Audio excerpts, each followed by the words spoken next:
This is Sway. Sway. Sway. Sway. In the morning. In the morning. In the morning. Shake it, body.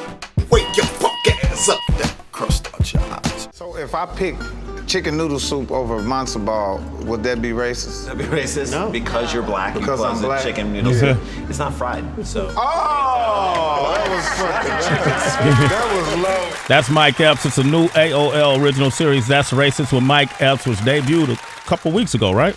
Couple weeks ago. Yeah, a couple of weeks ago on AOL. Man, you know this guy had to be the Hangover, Friday After Next. Love him. Welcome Home, Roscoe Jenkins, Hancock, Next Day Air, Resident Evil. Man, the list goes on and on again. Stand-up specials.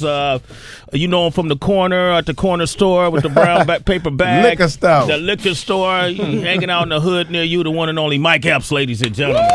800. Mike, what's up, man? Man, I can't call it Sway. What's up? I'm chilling, man. You gotta have the beat. Can I curse in Don't here? do what you want to do, man. You got bad bitches in here. Oh, wait, hold up, Mike. I didn't think you were going to do that. Not like that. Oh, okay. Damn. He the only one who can call us that too. Y'all got all I'm giddy. sorry. No, because we gave him sort of like a breast hug this morning, a double breast hug. So he just instantly became our friend. Tag team Mike. We tag teamed him, and he was just like, word. What you gonna do with him, Sway? Mike, I'm saying, man, if I call him a bitch, we don't talk for a week. HR. Mike Epps call him a bitch. Hey, Mike Epps. Shit is that, Mike? I don't understand it, man. I said the same thing to Snoop. I'm like, man, how do you get a chance to say these things? He called my mother, my sister, and my wife one time. He said, damn, Mike, you got some bad bitches with you. And they laughed. I said, Mama, do you realize he just called you a bitch? She was like, I know it. Snoop is silly. I said, oh, Lord. Man, it's a double standard, Mike. Hey, man, you just brought up something. Geraldo Rivera said that, what did he say in the Huffington Post? That hip-hop's messed up black kids? Said hip-hop killed black kids. He said so many black lives have been taken because of hip-hop. I was like, wow. Word. That might be one of the most misinformed perspectives I've heard in such a long time. Yeah. That it has nothing to do with the history of, black people in America, starting from slavery on down to the public school systems failing us in how we're educated, families being, broken up because public of injustice system, the criminal system being weighted heavily against people of color. Has nothing to do with that. It has everything. Spit it, preach. You know what I mean? Like he that's so misinformed. And I'm a fan of his, but what I saw hip hop do is save lives, right? So I saw a lot of people like P. Diddy or Jay-Z or whomever, become music moguls and give people opportunity, give them jobs, and make a lot of kids who might have done something otherwise aspire to be something great. That's right. Come on, preach. Come on, man. Don't stop. Preach. That's all I'm saying, Mike. You would think after I say all this stuff have to be that Mike might invite me to do a cameo in one of his movies. I'm saying. What damn, happened, man. You can get that, Sway. You can get that. Yeah, man. That was crazy that he said that. I think it's a generation gap too, where our mothers and guys of his age. They don't understand what that music and that era did for us. Yeah. So they just look at the ignorant part of it, and I think it's an ignorant part of everything. That's just like me telling my mama and my daddy and them that back in the day when like we smoked weed like it ain't nothing. It blew my mind that in the 70s everybody was snorting cocaine. Yeah. Like it wasn't crazy. Like it wasn't bad. But now it's taboo if you see somebody, a nice looking girl just sitting there. You're like, damn, she's a crackhead. Any club in New York, you can see that. Mike Epps. Man, you got this show. But before we go into the show, man, we had Ari Spears came up here recently. Oh, he's a fool. Yeah, and Ari made a comment. He kind of went in, and we believe he was referencing Kevin Hart, yo good buddy. And he was talking about, that is your buddy, man. Yeah, he's my friend. He's black. Yes. I'm going to say that. He get a pass because he's a black guy. That's because he's a black guy? Yeah, he's black. At the end of the day, any beef or any problem you think I got with somebody out here, if he's black, that's the pass. That's the pass right there. You good, right? What did he say about him? He was just almost putting it down that as a stand-up comedian, when you're doing stand-up, like on the stage, that you shouldn't have writers that help you with your stand-up act. Like I've seen you go on stage and Just I could freestyle. a whole show, and it was funny. I saw you at the Garden, I think last year. And we felt like, well, what difference does it make? We thought that happened anyway. Like he's making 15 movies a year, and we got a piece of it here. Oh, okay. He's making 15 movies a year, and he might be busy. Here's what Ari Spears said. If Kevin probably won't even comment on this if he even hears it, and even if he did, again, I'm a small dot in his world. Okay. So to address me is for what? You know what I mean? But niggas know game recognized game. It's like, look, let's put all the cameras and the lights away, and when it's just me and you, we can look in each other's eyes and nigga, you know. Okay, so I want to ask Mike Epps, being a stand-up comedian, does it matter if a stand-up has a team of people that helps you write your act? Answer that up next. Sway in the Morning, Shade 405. Mike Epps is here. Sway in the Morning, Shade 405. We've got Mike Epps here. He got the new series, That's Racist, with Mike Epps. Yep. Yeah, man. And it's a good. It's so good, man, because a lot of people, Sway, is when they hear it, that's racist. They think I'm talking about racism. So yeah. And the show is about stereotypes. Like, well, we get upset when, when a white person walk up to you and you call you Tyrone. You're like, why my name gotta be Tyrone, bro? Yeah. That's a stereotype. Yeah, that's a black name. It is. I ain't never met a white Tyrone. Erykah Badu made a song about it, man. Come on. But it's true. We get if it came from somebody else, we get Leroy, right? We get pissed off. Yeah, we get pissed off. And the show is about stereotypes. So what we did was we went and interviewed all these different races about these stereotypes, and some of them got offended. Like the Muslim guy that I interviewed, he got offended and just came off wrong and said, "Oh, you're all black guys smoke crack." And I was like, "Wow." I'm like, "Where you get that at?"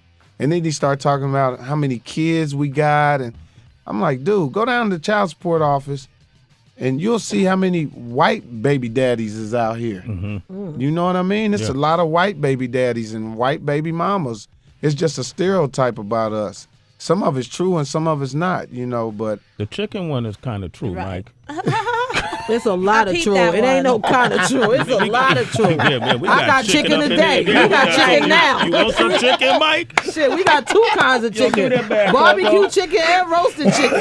My cousin, look, my cousin Clee, he visited from Oakland, Mike. Say Clee. Yeah, and have the B made us some, look, man, we got chicken right and here, popcorn. man. Is that crazy? Mike, you want some chicken, bro? Wow. We got chicken. No, I ain't gonna eat your leg. Keep the chicken, man. Look how much chicken. I know you itching. Yeah, we got chicken and foil. That is crazy. Heather, what's up with your Tupperware game, Heather? My dude, it was presented nicely. Y'all went in it already. That was for home, Mike. You know what I'm saying? They eating food at the job. Right. Home food. Ari Spears, man. Ari Spears made this comment right here, man. If Kevin probably won't even comment on this if he even hears it, and even if he did, again, I'm a small dot in his world. So to address me is for what? You know what I mean? But niggas know game recognized game. It's like, look, let's put all the cameras and the lights away, and when it's just me and you, we can look in each other's eyes and nigga, you know. Now, what he's talking about, he says Kevin Hart has writers in his stand-up, which I personally, Mike, I'm not a comedian. I don't see what the problem is. It feels like y'all got an expression called tagline, right? Where you might come up with an idea and another comedian might build on it, and that's right. They give you a tagline. So what's wrong if Kevin Hart or any other stand-up has people that assist them in their stand-up routine? Not on screen, not on HBO specials or nothing, but on a stage stand. Is something wrong with that, or where does that ideology come from, in your opinion?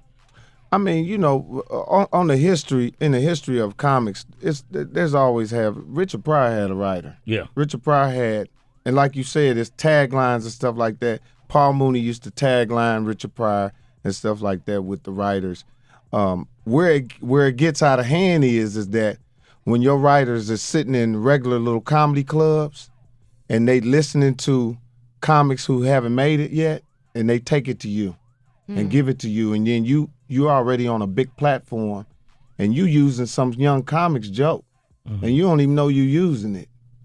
That's what happens. And so you see this dude that's this mega comedian that's on a platform, and everybody thinks he's funny, and everybody thinks he's good at what he do, and little do they know, he's got workers out there that's sitting around and say, because that's what the writers do.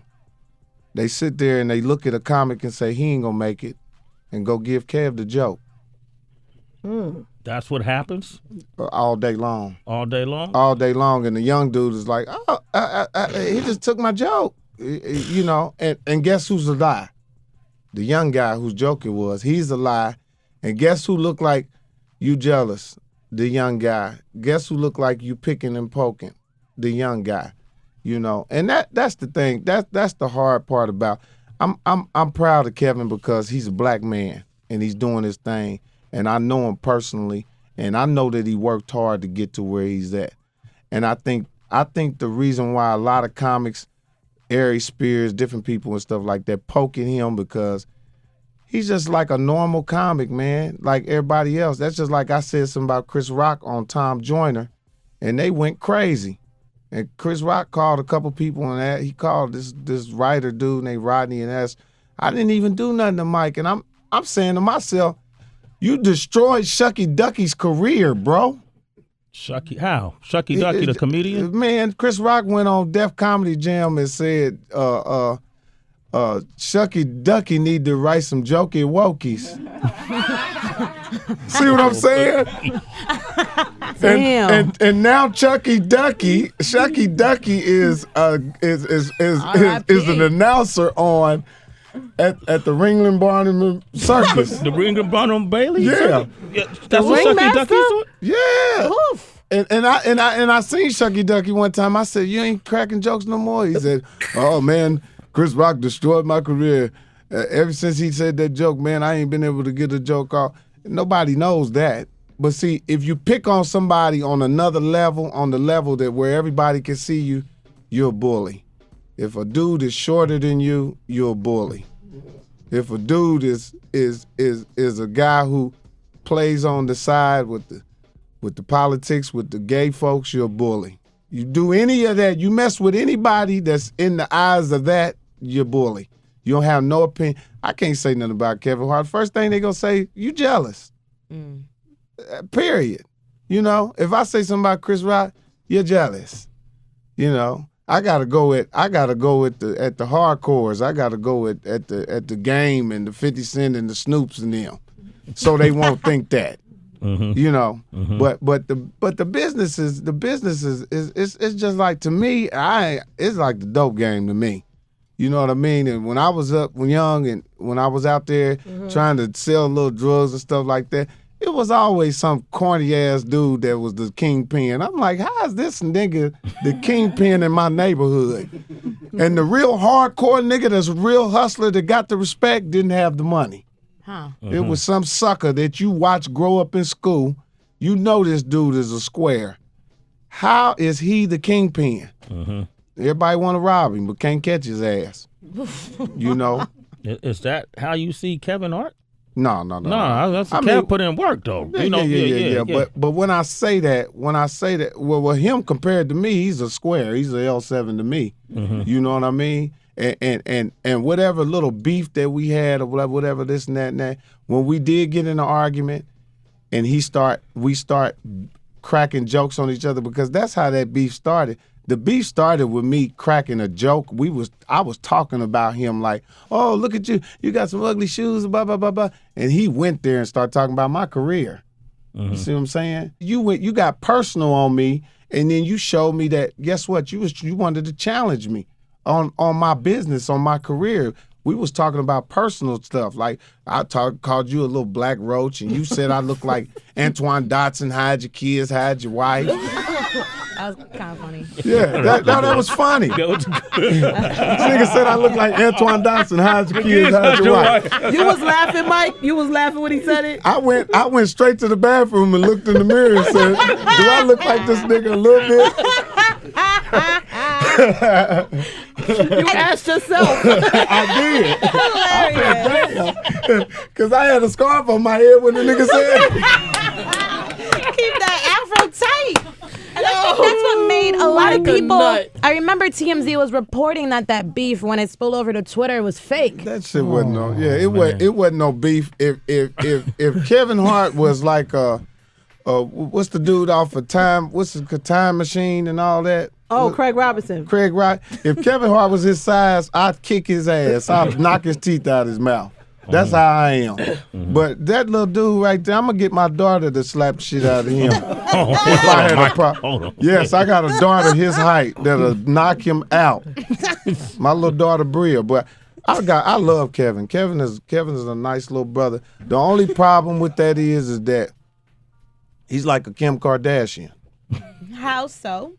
Well, you know, the social media is it's a lie. You know what I'm saying? It's a lie, and these kids want to be lied to. You know, I started off in the business, and a lot of us are bitter because of this. Me, Bill Bellamy, Chris Tucker, all of us, none of us had them kind of followers. Cause guess what? That shit wasn't around when we was coming up. Def Comedy Jam wasn't no damn Twitter, wasn't no social media. But now you can set it up where guess what? I got all these people following me, and I'm putting out a perception that I'm bigger than what I am. You know? And now it's gonna take 30 movies to find out, guess what? You ain't got no fucking talent. But it's too late. I got $200 million. I done tricked the shit out of y'all. I got all this money, all these celebrity friends, and now, you know, I'm gone in the wind. Meanwhile, the funny nigga that's really, really raw, that got the real talent, they don't even notice that no more because these kids are so shallow. Shit. It's more squares and non-funny motherfuckers and non-talented people in the world than it is people that can reckon. If you ain't got no talent, and you're not that, of course you can't recognize the real. Hell no. So I got 10 real people recognizing me, and you got 1 million fake motherfuckers knowing you that can relate to you. Okay, but that's the society. Now it'll be another little dude that'll come along behind Kevin that's gonna make him shitty. We don't even know him yet. He in high school fucking up right now. Sway in the morning, Shade 45. We got Mike Epps in here. Yeah. All right, we got Brian from Indiana. What you want to say to Mike, Brian? Brian. Yo. Brian, you not there? He said he was from Indiana. Yo, okay, there you go. You almost got it. Sorry, man. What's going on with you, Mike? How you doing, bro? Where you from, GI? Nah, I'm from Indianapolis. Oh, you from Nap? You from Hallville, East Side? Yeah, I'm from East Side over here in Arlington. Post Road. Ooh, it's ugly over there. Nah, I'm on 56 in Arlington. Oh yeah, you all right? Yeah. Man, I went to your show, man. It was funny, but I'll tell you, I don't remember nothing you said, man. We was a little tilted. Okay, well, don't come to my show fucked up no more. Wait till afterwards. Nah, hey, I just had a question, man. How many cousins do you got in Indianapolis, man? Why is everybody related to you? Because I do got 100 cousins. For real? My grandmother had 10 kids. Oh, okay. And each kid got about 7 kids, and they kids got kids. So I'm related to the whole city. I know, because every time I'm like, man, I'm going to go ahead and Mike Epps show. All right, there you go, man. All right, we got Puerto Rican Frankie on the line, man. Puerto Rican Frankie. Oh, yeah, man. Frankie, you there? Yeah. What's the deal, Done? Say what up to Mike Epps. Done. Yo. What's up? Hey, first of all, I just want to tell y'all on the show that I'm an original B-boy and Mike. What's up, my man? What's up? I just want to tell you, you know what I'm saying? Motherfucking Puerto Ricans love you, bro. When they gonna let Puerto Ricans in Hollywood, man? When they gonna let they did. They let a couple Puerto Ricans. Motherfuckers on TV. Rosie Perez is on TV. With J-Lo. Damn. Yeah, I know, but that's about it. But you know what I'm saying? They gotta let a ghetto motherfucker like me in there. Okay. Ghetto motherfucker. Oh, yeah, they gotta do that. They gotta do that. Hey, man, real quick. Eddie Murphy came out on Saturday Night Live, and everybody thought it was awkward. I was just happy to see Eddie Murphy, man. And what are your thoughts about that? on why Eddie Murphy decided to come out and make an appearance? I think Eddie Murphy. Eddie Murphy came from. Is one of the originators of. He's one of the original characters off of Saturday Night Live, and since he's been gone, show ain't been shit. Okay.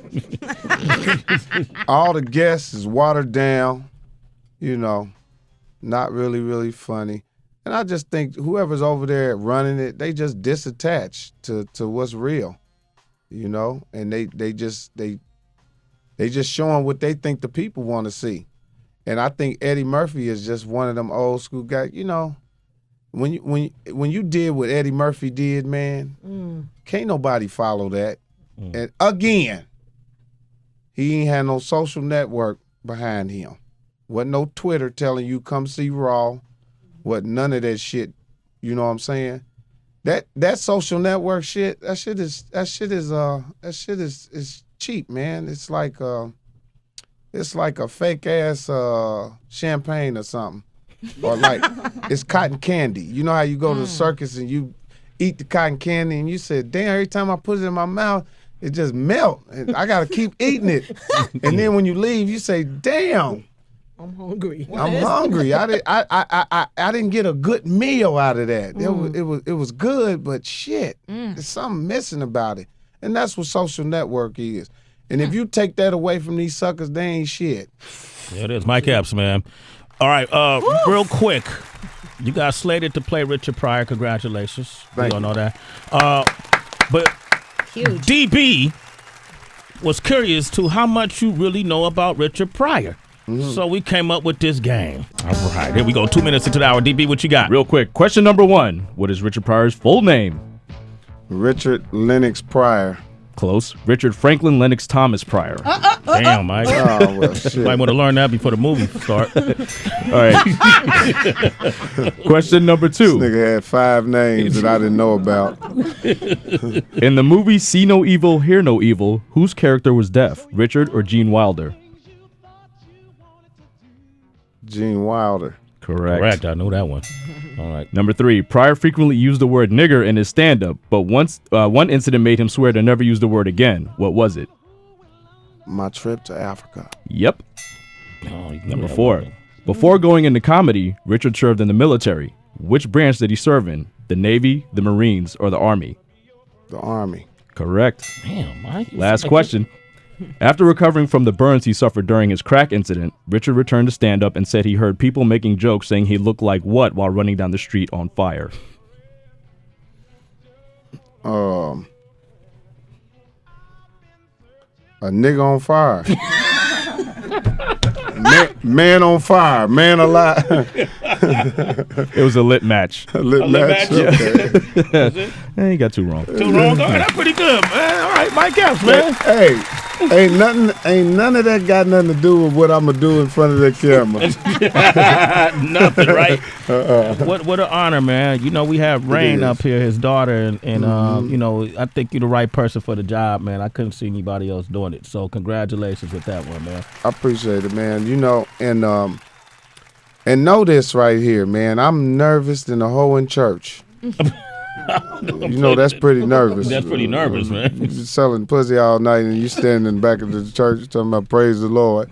But I'm really nervous and I'm honored, and I just pray that I service this man the right way, because again, I come from a different generation. I could sit up here and tell you that I know Richard Pryor 100 different ways and 100 different times, but at the end of the day, I am come from a whole nother generation than Richard Pryor. Eddie Murphy was my generation. Yeah. That's what we grew up watching, Eddie Murphy on Saturday Night Live, Buckwheat.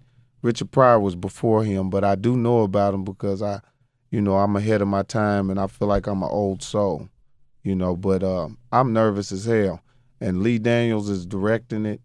Oprah's playing the mother. And we're going to try to get Kevin Hart in the movie because he's a hell of a salesman. Mm-hmm. And maybe if he's standing there, we'll get everybody to see us. But he's talented too, Mike. Kev's talented, man. Yes, he is talented. But he's a good ass marketer. Yeah. He's a good marketer, and we might put him in the movie. We looking for a Red Fox. We looking for Flip Wilson. And we also looking for Bill Cosby. And all these, there's a lot of comics out there that I think that'll fit these roles, you know. Cedric the Entertainer might work, you know, in the movie. Taraji, we definitely... You need Cookie. Looking at, yeah. You got to get Cookie in there. Yeah, because Richard Pryor had a lot of cookies. Yeah, right. So I think a lot of these comics that, you know, that's in the business that are good, I think that they'll work in the movie, you know. And I want to work with all of them, man. Me and Kevin did that movie, School Dance together. Yeah. We didn't have no problem. We sat there and shot dice and laughed and kicked it and had a good time. And that was, you know, that was before the so-called beef or whatever. But I love all the comics. I got love for Chris Rock. Whatever I said about Chris Rock, I still got love for him. We still comics. I still don't want to see nothing happen to him. If something happened to one of them brothers, I'd cry like a baby, and I would feel bad about me going at any of them. Because at the end of the day, we all black men. This is not our business. And I have to remind these suckers all the time, no matter how much money and power you get, this is not your business. And remember that. And they going to remind your ass, too. Ask Michael Jackson. There it is. Mike Epps, man. Thank you for coming by, man. Mike Epps, ladies and gentlemen. It's Sway in the morning, only on Shade 45.